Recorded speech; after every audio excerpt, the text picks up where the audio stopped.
I tell people you can play other places, you may even win other places, but there's nothing like being a Laker. Did you feel that coming in and putting on that uniform? Oh, for sure. And it sucked because we ended up being the worst team in Laker history with the most losses.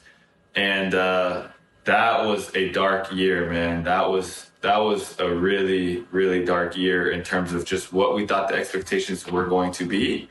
And then me and Kobe actually had like a good number of run-ins too, about how we were playing and things like that. But, a lot of it has made like the virality of certain clips of like him yelling at me, Nick Young and Jay Hill, in practice, or me waving him off in the game or things like that. But it was a tumultuous year. Talk to us about some of the run-ins, because I've seen some run-ins. I want to hear what yours were like, because you were someone who had the ball in their hands as well. And obviously there's an infamous clip of you waving him off. But talk to us about some of the headbutting you guys had and what kind of understanding you eventually came to. I mean, and I've never told this story to this day, but I'm like wondering if I should. You should. All the smoke. Talk to us now. Yeah. No, like at that time he was coming back from injuries, and then he was also going through some injuries. But he was like, he was like 35-year-old Kobe with a 25-year-old Kobe mind, and so like he had it in him that he wanted to prove to the world. Like all the reporters who say he couldn't come back from his Achilles or other injuries, like he had this like intense level of like, I'm going to prove you wrong to the reporters, and so.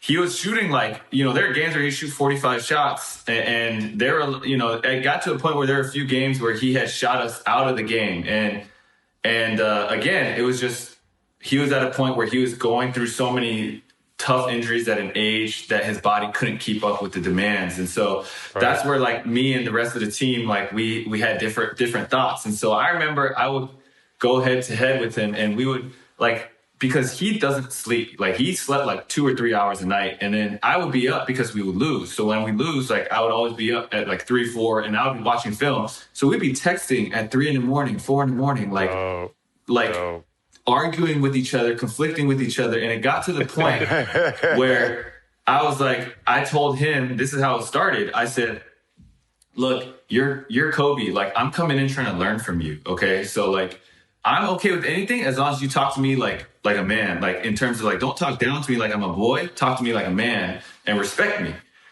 And then, he has always said like, everybody just says what I want them to say. Like it's very rare that somebody actually stands up to me. And so for me in that situation, as we were going back and forth, I finally had enough. That's why I waved him off that one time too, because I was like, I've seen, like, I don't want to go down this path again. We got to get something else going. We got to get some ball movement. But basically, like, after that text message conversation where we were going back and forth with each other, like, we didn't speak for the last 4 months of the season.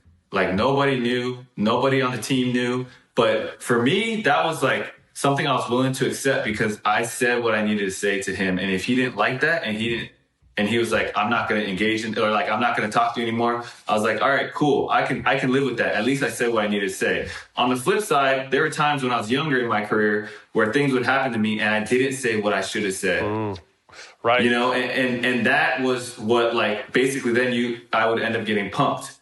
But the cool thing about this story is we didn't speak for the last 4 months of the season. And then the next year was his final year. And that's when I was with Charlotte and I was playing really well.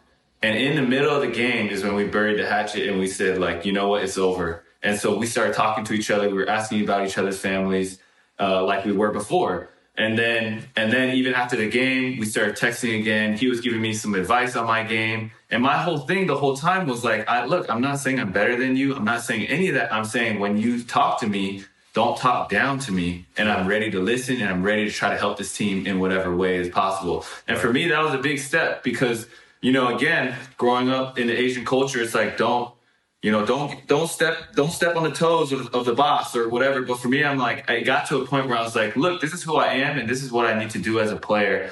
And I feel like actually him not talking to me, I feel like that was actually a sign of respect.